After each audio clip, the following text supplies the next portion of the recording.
going the distance to save the lives of children. You're going to be looked after today. Watch the Herbie Fund, A World of Difference, all this week on City News in partnership with Delta Airlines. Tonight, Herbie Fund Part 3. As facial surgeons rank, Dr. Chris Forrest at SickKids Hospital in Toronto is regarded as one of the world's best. Doctors come from all over the world to study and observe his work. In tonight's episode, Dr. Chris tackles what he considers to be one of the most challenging operations he's ever done.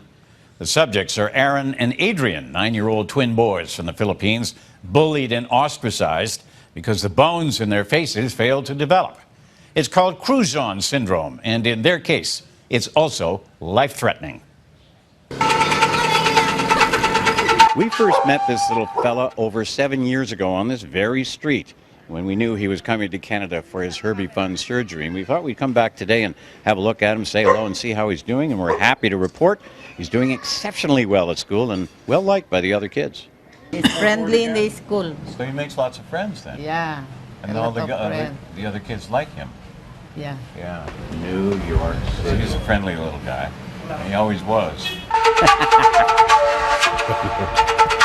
This is John Philip Salvador. Yeah. J.P. Salvador was 4 years old when he came to SickKids Hospital for highly complicated facial surgery 7 years ago. At home, J.P. had no friends. Other children avoided him because of his look. They called him a ghost. J.P. had extensive facial reconstruction performed by Dr. Chris Forrest. So basically you're taking the eye sockets like this and you're doing that. So this is called a facial bipartition. Yeah, this is one of the biggest operations that we do.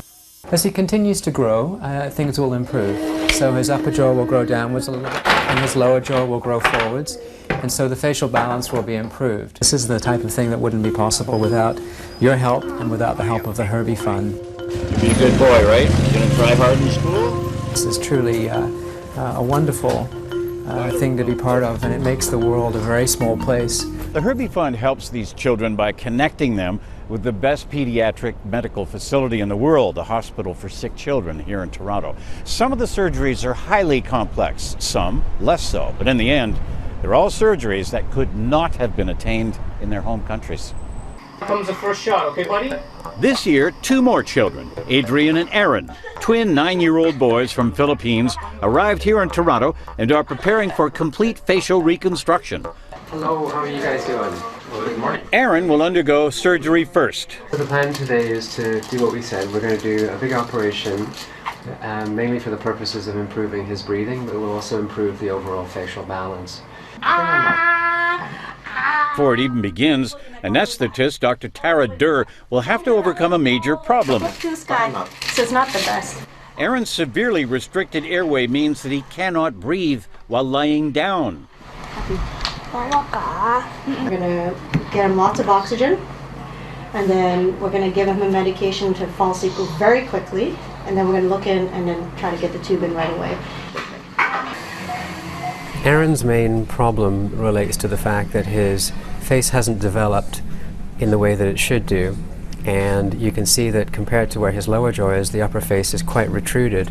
His eye sockets are very, very shallow, and his airway is almost non-existent. He can't breathe properly. He can't breathe properly. Now,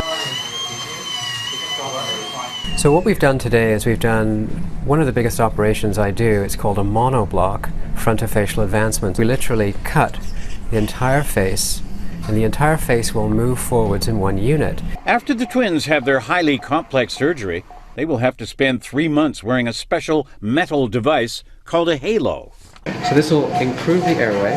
It will also make space for the eyes. It will bring the teeth into better position. It will make more space for the brain. And if everything goes according to plan, it's going to completely change how this young man looks. Excellent. So someday they're going to remember this. All the pains and the trouble that this will cause to them. I don't know if this will be a disturbance or they will feel great because we did this for them. Just for 2 breaths. 3 breaths, okay? As far as the results are good, we'll go through it again. Aaron's parents are relieved, but there's no time to relax. Sort of like a photocopy of yesterday. Going for a ride. The tension ratchets up again the next day when Adrian undergoes the same surgery. All gonna be good. Look after him. Yes, we will. Thank you. Okay, Mom. Yep. And originally, the procedure which was done on the boys was unsuccessful. Looking at the way that they both developed, it obviously hasn't been a successful operation. And now, as a result of that operation, doing this operation is more risky. That's the way you wanted it? It's exactly what I wanted. It's like we were never there. Right now we're at the receiving end. We're trying to cope up, but we have to do it for our kids. It's going to be a memory that will last forever. Tomorrow night, we'll show you the first step in their complete transformation. We'll also catch up with baby Jaden from St. Kitts and Marion and Precious, the two little 2-year-old girls from Uganda. And join us Sunday for the Walk for Children at the Toronto Zoo. It's an all-day Herbie fundraiser, free parking, a barbecue, free toys for the kids, and not to mention the animals. You can view the entire Herbie Fund series, by the way. It's on our website, citynews.ca. Helping children from around the world is now as easy as putting one foot in front of the other. 1, 2, 3, let's go! Join Walk for the Children in support of the Herbie Fund at SickKids. Sunday, August 24th at the Toronto Zoo. Enjoy a 5K walk and a day of fun for the family. Jump up! Proceeds support life-saving surgeries for children from around the world. She just wants to be a normal kid. Register at walkforthechildren.ca and begin fundraising today.